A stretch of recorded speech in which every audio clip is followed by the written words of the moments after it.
네, 오늘 제가 여러분에게 전해드릴 하나님의 말씀 제목은 온전한 부활 신앙을 가진 그리스도인들은 어떤 모습일까요? 라는 이런 제목으로 하나님의 말씀을 전해드리도록 하겠습니다.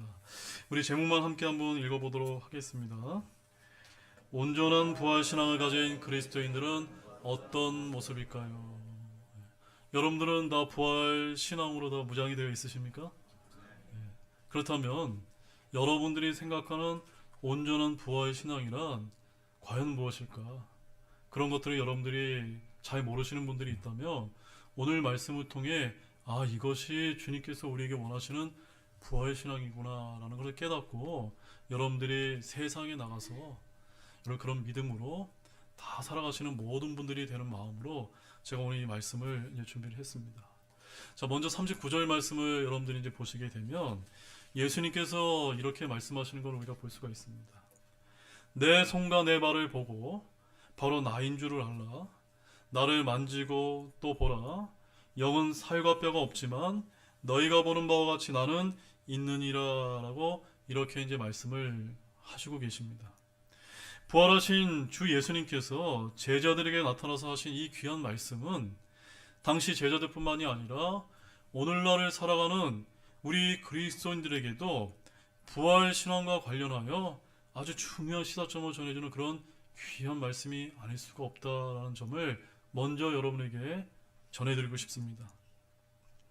이처럼 여러분은 언젠가 공중에서 주님을 만나게 될 때 우리 주 예수님처럼 변화되어서 영광스러운 부활의 몸을 입게 될 그날을 다 복되게 소망하고 계십니까? 대부분 신자들이 그저 구원받는 것에만 만족을 하는 경우가 얼마나 많은지 모릅니다.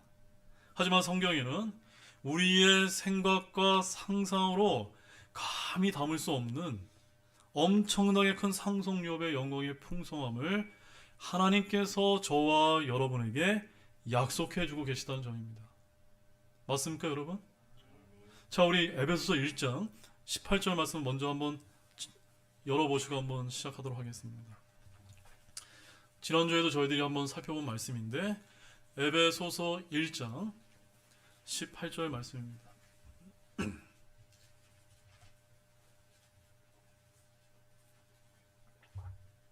에베소서 1장 18절 말씀. 자, 우리 다 찾으신 줄 알고 한 목소리로 읽어보겠습니다. 너희의 지각의 눈을 밝히사 그분의 부르심의 소망이 무엇이며 성도들 안에 있는 그분의 상속력의 영광의 풍성함이 무엇인지. 즉, 이 말씀을 보게 되면 하나님께서는 그저 우리를 구원해 주신 것만이 아니라 우리에게 상속력의 영광의 풍성함이 있다라는 것을 약속해 주고 계시다는 점입니다. 여러분, 이 약속들을 잘 알고 계십니까? 그렇다면 지난주에도 제가 살펴봤듯이 우리의 영적인 눈, 우리의 지각의 눈이 밝아져서 오늘 말씀의 주제처럼 온전한 부활 신앙을 가지고 우리의 복된 미래를 내다볼 줄 알아야 된다는 점입니다. 그렇게 되면 우리는 이 땅에 소망을 두기보다는 저 하늘나라의 소망을 두고 살아갈 수 있을 것입니다. 자, 오늘 본문은 크게 두 부분으로 이제 나눠집니다. 먼저 전반부인 36절에서 43절 말씀은 예수님께서 제자들에게서 나타나셔서 주님의 부활을 확인시켜주는 그런 아름다운 장면을 이제 보여주고 있습니다. 여기서 누가는 예수님의 부활하신 몸을 매우 물질적인 그런 용어를 사용하여 이제 표현을 하였는데 이것은 예수님께서 완전한 육체의 몸으로 부활하실 것을 증명하려는 의사 누가의 의도에서 나온 것이라고 우리는 그렇게 이제 이해할 수 있을 것입니다. 당시 제자들은 엠마오 길에서 돌아온 두 제자에게 부활하신 주님에 대해 들어 알고 있었지만 예수님께서 그들에게 나타나셨을 때 그분의 모습을 보고 영을 본 줄로 생각하였습니다. 그래서 예수님께서는 직접 부활하신 육신의 모습을 보여주시고 그들과 함께 식사하심으로써 자신의 부활을 확인시켜 주셨던 것입니다.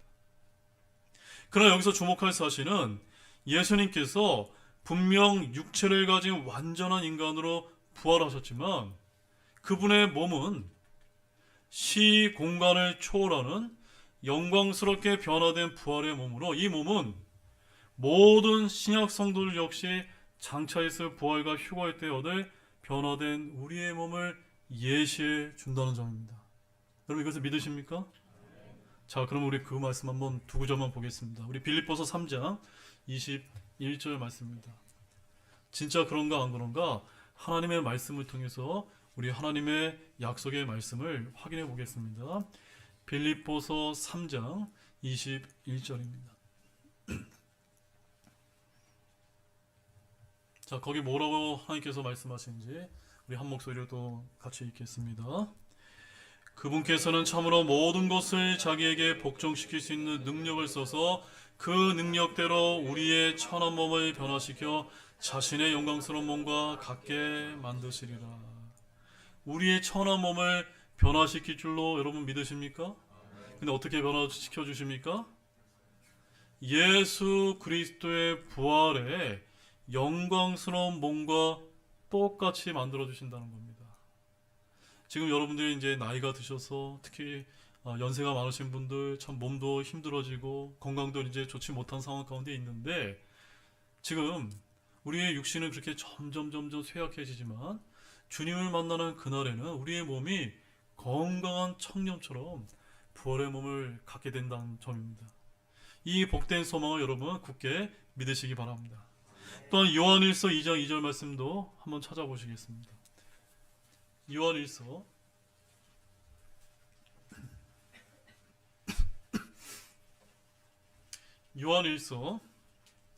2장 2절 말씀입니다. 자, 더웨인 또 어떤 약속의 말씀이 있는지 읽어보겠습니다. 사랑하는 자들아, 이제 우리는 하나님의 아들들이니라. 잠시만요.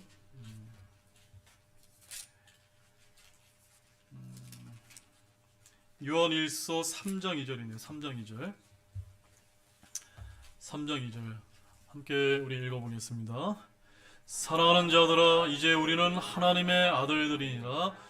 우리가 앞으로 어떻게 될지는 아직 나타나지 아니하였으나 그분께서 나타나시면 우리가 그분과 같게 될 줄 아노니 이는 우리가 그분을 그분께서 계신 그대로 볼 것이기 때문이라.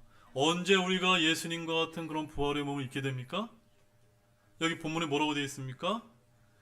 그분께서 나타나시며. 언제 나타나시는 겁니까? 주님께서 저와 여러분을 위해서 공중에 강림하시게 될 때 우리가 다 우리의 천한 몸이 부활의 영광스러운 몸으로 주님과 같이 똑같이 될 것을 분명하게 약속해 주심을 굳게 믿으시기 바랍니다. 자, 이것이 이제 전반부에 기록된 말씀이고, 다음으로 후반부 44절에서 49절 말씀은 앞서 부활의 몸을 친히 보이신 후 예수님께서 제자들에게 복음 전파를 위한 증인이 되라는 지상 명령을 내리시는 장면을 이제 담고 있습니다. 자, 그런데 예수님께서는 복음의 증인이 되기 전에 성령의 능력이 있기까지 기다리라고 말씀을 하시는데, 이는 오직 성령의 역사만이 사람의 완악한 마음을 깨트리고 죄들의 용서함을 얻는 회개와 구원으로 인도하기 때문입니다. 결국 이 말씀은 그대로 성취되어서 제자들은 마가의 다락방에서 성령 충만함을 받고 권능을 입어서 복음을 전파하는 복음의 증인들이 되었던 것입니다. 자, 이러한 내용을 통해 먼저 결론부터 제가 여러분에게 잠깐 말씀을 드리고 이제 시작을 드리자면, 온전한 부활 신앙이란 무엇일까요?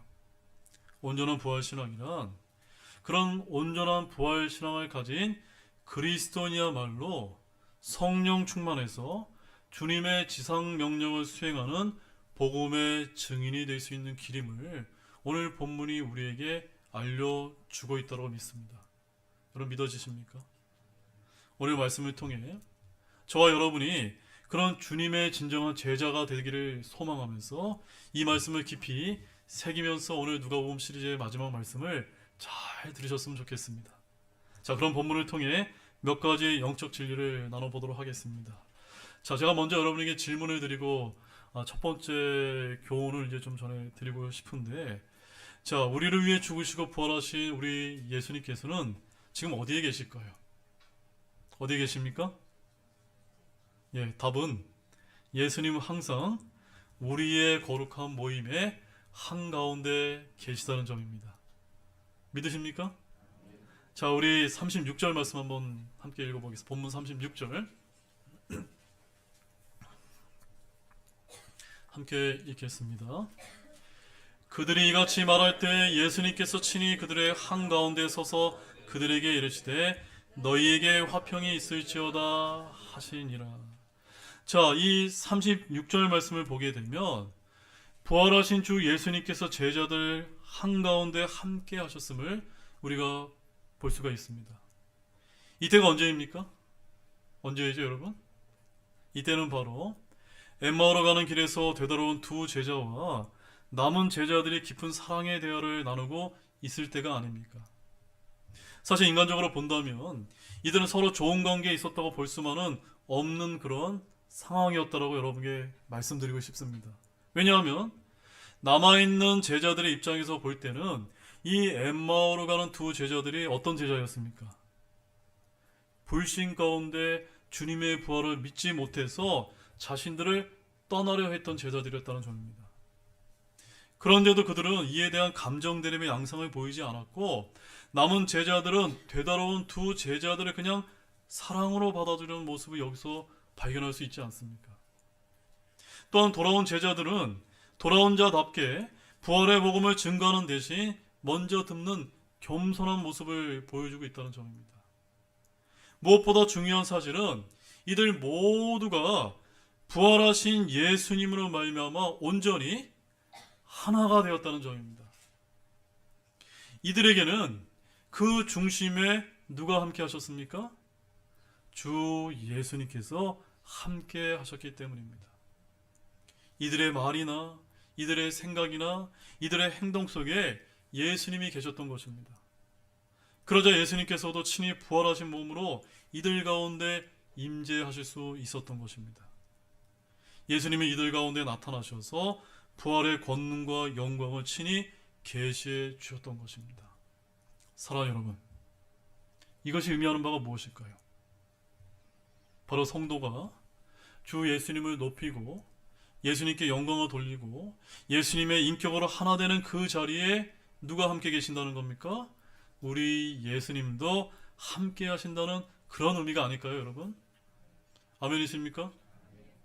여러분, 오늘 많은 이들이 마치 예수님께서 특별한 어느 장소에만 임재하신 것을 알고 이리저리 헤매고 다니는 모습을 우리 주변에서 많이 볼 수가 있지 않습니까? 어떤 이들은 대형 교회로 가야만, 또 어떤 이들은 산속 기도원으로만 가야만, 또 어떤 이들은 특별한 능력이 있다고 하는 곳으로 몰려다니고 있지 않습니까? 그러나 이런 이들을 향해 주 예수님께서 우리에게 변함없이 항상 들려주는 말씀이 무엇인지 아십니까? 마태복음 18장 20절 말씀 한번 찾아보십시오. 마태복음 18장 20절 말씀을 가보시게 되면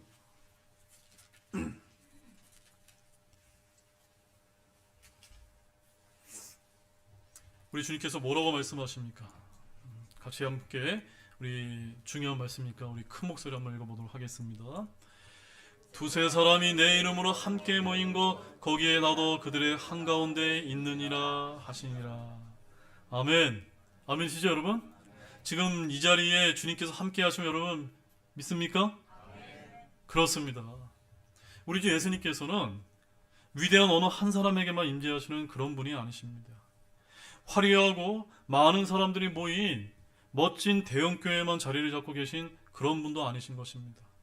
그렇다고 소리 높여 기도만 하는 기도원에만 계신 것도 아닙니다.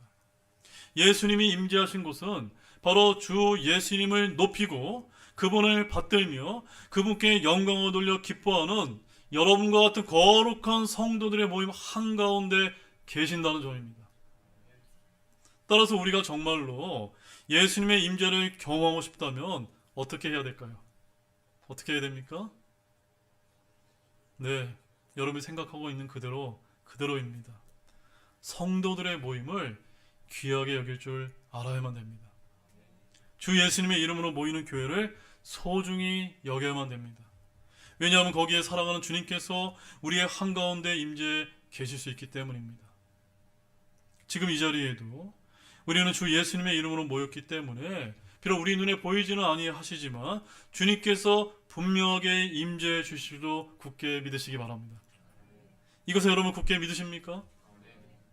특히 우리 주님께서는 오늘 본문의 말씀에서 제자들에게 나타나서 하신 말씀처럼 36절에서 뭐라고 위로하고 계십니까? 너희에게 화평이 있을지어다 라고 이렇게 말씀하시며 함께 계시기를 원하신다고 저는 그렇게 믿고 있습니다. 이렇게 우리의 화평이 아니라 주님의 화평을 구하기를 원합니다. 우리가 주님의 화평을 추구하며 모일 때 우리 주님께서 높임받기를 원하시기를 원합니다. 근데 오늘날 우리의 모습은 솔직히 어떠합니까? 혹여 함께 모이는 일에 소홀히 여기고 계신 분은 없으십니까? 세상 모이면은 열심을 내면서 교회에 모이면은 시간이 아까워서 혹시 여러분들 무관심하거나 그러지는 않으신가요? 교회에 함께 모여 임재해 계신 주님과 함께 예배드리고 기도하며 전도와 섬김의 모임을 가까이 하시는 모든 분들이 되시기를 원합니다. 왜냐하면 그것이 진정 부활하신 주 예수님을 가까이 하기 위한 것이기 때문임을 믿으시기 바랍니다. 자, 우리 히브리서 10장 24절과 25절 말씀 함께 또 한번 읽어보도록 하겠습니다. 히브리서 10장 24절 25절입니다. 우리가 통상 25절 말씀만 읽게 되는데 24절과 한번 연결해서 한번 이 말씀 한번 여러분 이해해 보시기 바랍니다. 함께 읽어보겠습니다. 서로를 주의 깊게 살펴보아 사랑과 선한 행위를 하도록 격려하며 어떤 사람들의 습관과 같이 우리 함께 모이는 일을 패하지 말고 서로 권면하되 그날이 다가오면 너희가 볼수록 더욱더 그리하자. 아멘. 아멘이시죠 여러분? 여러분 우리 이렇게 함께 모였을 때 우리 어떻게 해야 됩니까? 그저 모이기만 하면 답니까? 모기하면 답니까? 어떻게 하라고 말씀하고 있습니까? 서로를 주의 깊게 살펴봐서 사랑과 선한 행위를 하도록 격려하시기 원합니다. 그러면서 모임을 패하지 마시고 주님의 오심을 더더욱더 나눌 수 있는 우리 등대침례교회 성도님들이 되시기를 진실로 소망합니다. 자, 그 다음에 두 번째는 우리의 마음속의 두려움을 이겨내고 의심의 모든 잔재를 말끔히 없애야 된다는 점입니다. 자, 37절에서 39절 말씀, 본문 37절에서 39절 말씀을 또 이어서 한번 읽어보도록 하겠습니다. 함께 읽겠습니다. 그러나 그들이 무서워하고 놀라며 자기들의 영을 본 줄로 생각하며 그분께서 그들에게 이르시되 너희가 어찌하여 불안해하느냐 어찌하여 마음속으로 염려하느냐 내 손과 내 발을 보고 바로 나인 줄 알라. 나를 만지고 또 보라. 영은 살과 뼈가 없지만 너희가 보는 바와 같이 나는 있느니라 하시니라. 자, 37절 말씀을 먼저 보게 되면 제자들은 부활하신 예수님의 나타나심을 무엇으로 생각했습니까? 무슨 영이 나타난 줄로 생각을 해서 무서워서 놀라 했었다고 말씀하고 있습니다. 그래서 예수님께서는 38절에서 너희가 어찌하여 불안해하느냐 어찌하여 마음속에 염려하느냐라고 책망하셨습니다. 자, 우리는 예수님의 말씀을 통해 우리가 세상을 살면서 느끼게 되는 모든 불안감과 두려움의 출처가 어디에 있는지를 우리가 확인할 수가 있습니다. 어디에 있습니까? 바로 우리의 마음속이다라고 말씀을 하고 계신 것입니다. 어디에 있다고요? 마음속에부터 출발하는 것입니다. 인간의 마음속에서 우리의 모든 두려움과 염려와 그런 것이 출처라는 점입니다. 그러므로 우리는 끊임없이 마음속에서 생산되는 두려움과 의심에 대해서 그저 무기력하게 아무것도 하지 않고 내버려 두어서는 됩니까? 안 됩니까? 안 된다는 점입니다.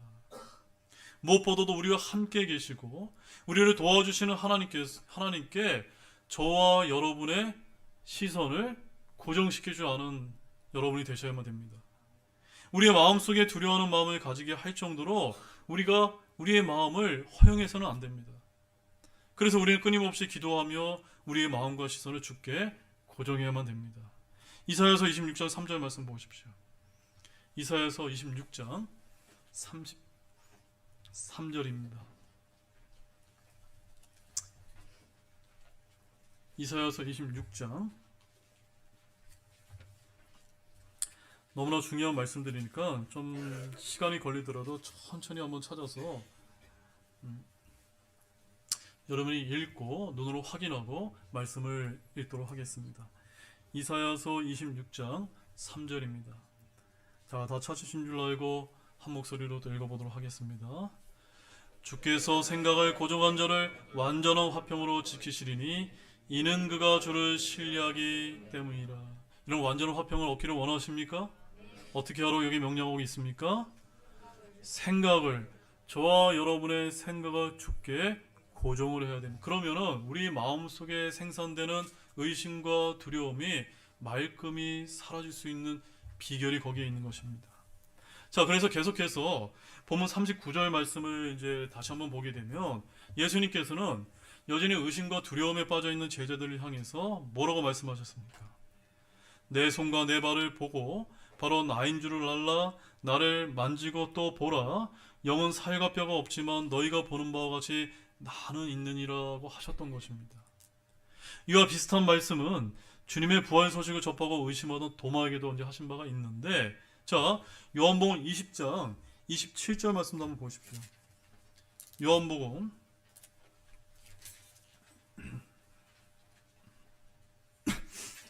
20장 27절 말씀에 여러분들이 잘 아시는 그 도마 이야기가 나오는데,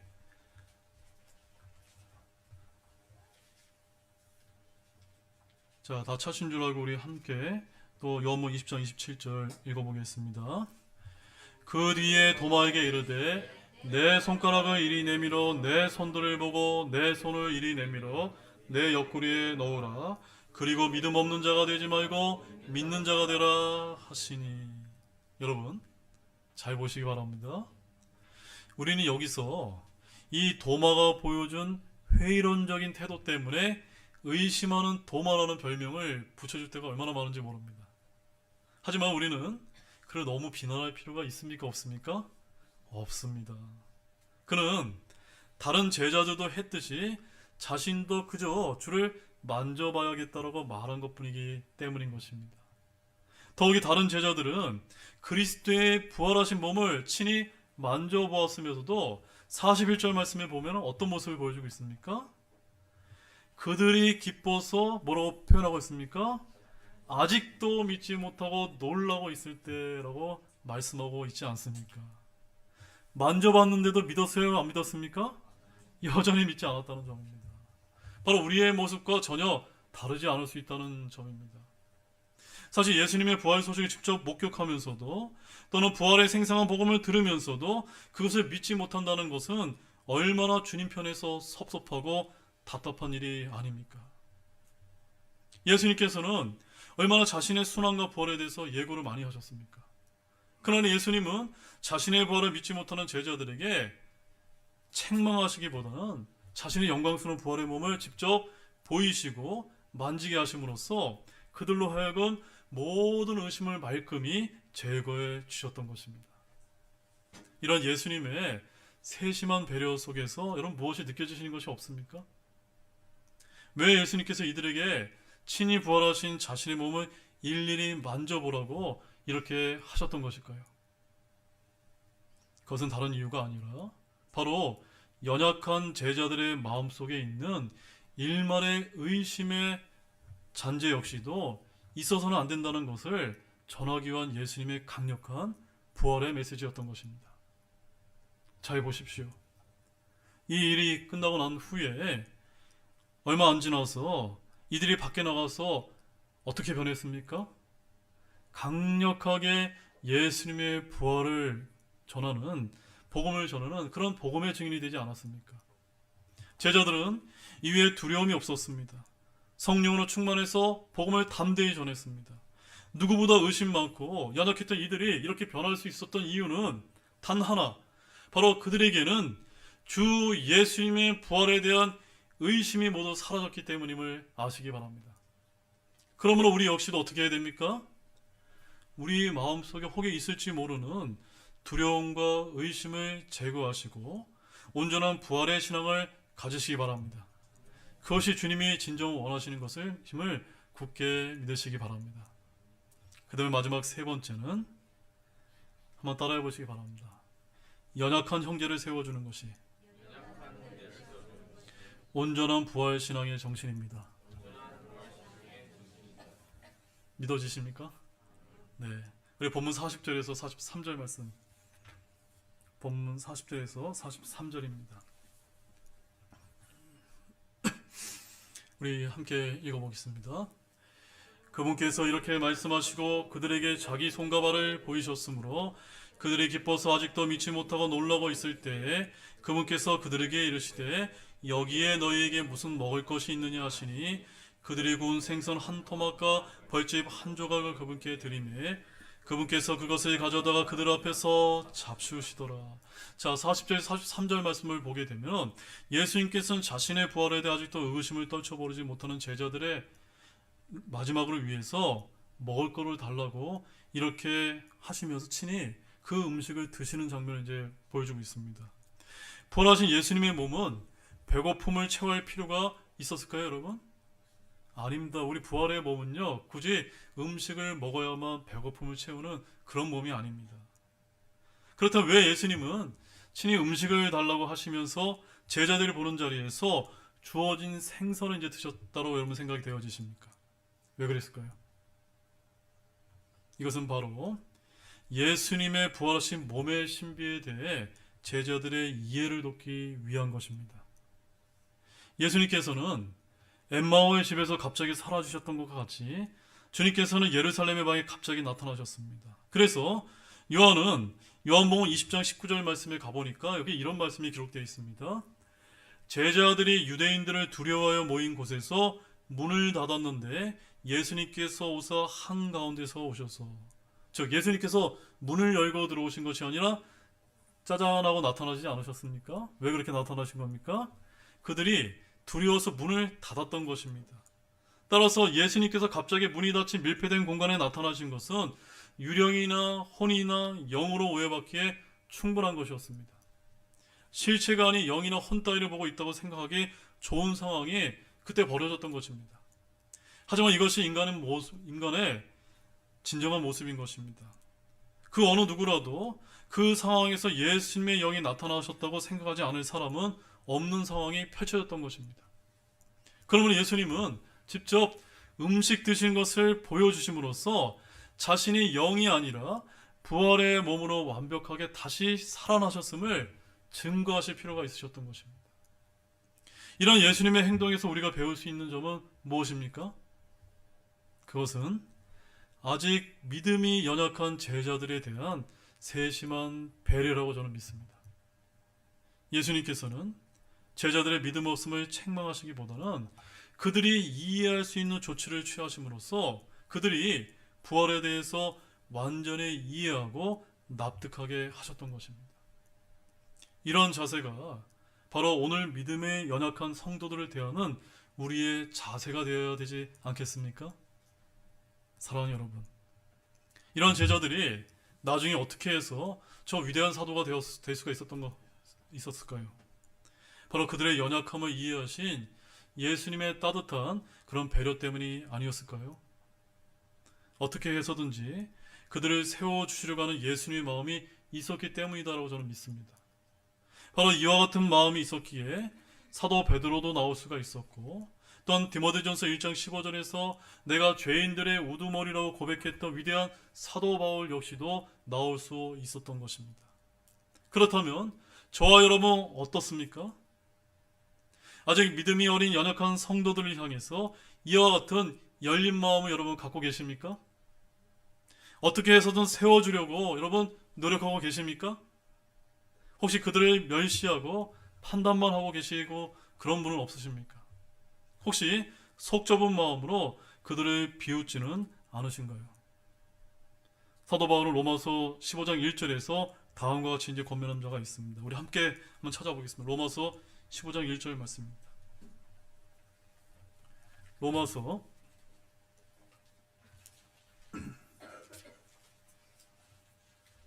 15장 1절 말씀입니다. 자, 함께 읽어보겠습니다. 그러므로 우리 강한 자들은 약한 자들의 연약함을 담당해야 하며 우리 자신을 기쁘게 해서는 아니 되니라. 아시겠습니까, 여러분? 우리가 어떤 자가 되어야 됩니까? 약한 자들의 연약함을 담당할 줄 아는 장성한 믿음의 신자들이 다 되시길 바랍니다. 사랑하는 여러분, 여러분은 주 예수님의 부활을 믿는 온전한 부활 신앙의 정신이 진정 무엇인지 여러분 이제 이해되셨습니까? 그것이 무엇입니까? 그저 주 예수님처럼 변화되는 부활의 몸을 똑같이 입게 될 그날만을 소망하면서 나홀로 신앙, 이기적인 신앙생활을 하고 있지는 않으신가요? 오늘 주 예수님께서 제자들에게 친히 보여주신 부활 신앙의 요체는 바로 부활을 소망하면서도 함께 부활할 연약한 형제여 자매들을 담당하고 격려해주고 사랑해주고 세워주는 것이 아닐까요, 여러분? 맞습니까, 여러분? 저와 여러분이 진정 만날 그날을 기다리면서 소망하면서 부활하신 주님의 이런 모습을 진정 본받기를 원합니다. 마지막 말씀입니다. 고린도전서 9장 22절 말씀입니다. 고린도전서 9장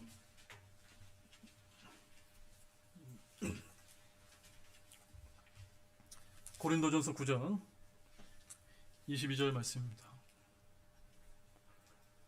네, 다 찾은 줄 알고 우리 큰 목소리로 우리 마지막 말씀이니까 심차게 한번 읽어보겠습니다. 약한 자들에게 내가 약한 자같이 된 것은 약한 자들을 얻으려 함이요 내가 모든 사람에게 모든 것이 된 것은 어찌하든지 몇 사람이라도 구원하려 함이라. 참으로 귀한 말씀이지 않습니까? 내가 약한 자가 되고 내가 이길 수도 있는데 내가 져주는 것이 왜 그렇습니까? 그 한 사람의 영혼이라도 불쌍한 지옥에서 건질 수 있다면 우리가 얼마든지 그들을 담당할 필요가 있는 것입니다. 그것이 뭐라고 주님께서 우리에게 보여주고 계신 것입니까? 그것이 진정한 부활신앙이다. 부활신앙을 가진 그리스도야말로 그런 주님의 모습을 가지고 살아야 된다는 것을 우리에게 보여주는 것이 아닙니까? 여러분, 이것을 가지시길 원하십니까? 다 모두 가지시길 원합니다. 사랑하는 여러분, 이제 오늘로써 제가 지난 1년간 걸쳐서 말씀 전해드렸던 누가복음 시리즈를 이제 마치게 되었습니다. 그래서 결론의 말씀을 드리자면 오늘 부활하신 주님께서 제자들에게 나타나신 오늘 본문을 통해 이 누가복음을 마지막으로 끝내면서 다음과 같은 말씀을 드리면서 맺고자 합니다. 여러분, 밀폐된 공간에 나타나신 본문의 예수님의 현현 사건은 단순히 자신의 부활을 알리기 위해 나타나신 그런 사건만은 아닙니다. 예수님께서 얼마든지 문을 열고 들어오실 수도 있으셨지만 문을 사용하지는 않으셨습니다. 또한 배를 채워야 할 이유나 필요도 없으셨지만 예수님은 굳이 제자들이 보는 가운데 구운 생선 한 토막과 벌집 한 조각을 잡수셨습니다. 왜 굳이 이렇게 하셨던 것일까요? 그것은 바로 부활이 진정 무엇인지를 알려주시기 위해 하셨던 것입니다. 부활은 단순히 우리의 영이 살아나는 것이 아닙니다.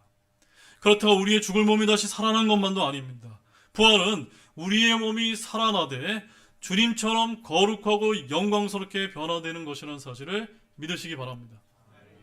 여러분, 예수님의 부활을 직접 체험한 후에 제자들이 어떻게 변했습니까? 조금도 두려워하지 않고 복음을 전했습니다. 왜 그럴까요? 그들이 부활의 실체를 보았기 때문인 것입니다. 부활의 능력을 직접 경험했기 때문입니다. 따라 사랑하는 여러분, 이것이 바로 우리가 알아야 될 부활의 신앙인 것입니다. 오늘날 우리 주변에서 내가 그리스도인이라고 말하면서 생기를 잃고 살아가는 그런 연약한 성도들이 얼마나 많이 있습니까? 복음의 기쁨과 능력과 소망을 상실한 채 살아가는 그리스도인들이 얼마나 많습니까? 왜 그런지 아십니까? 바로 그들에게 온전한 부활 신앙을 잃어버렸기 때문인 것입니다. 따라서 여러분, 온전한 부활의 신앙을 다시 회복하시기 바랍니다.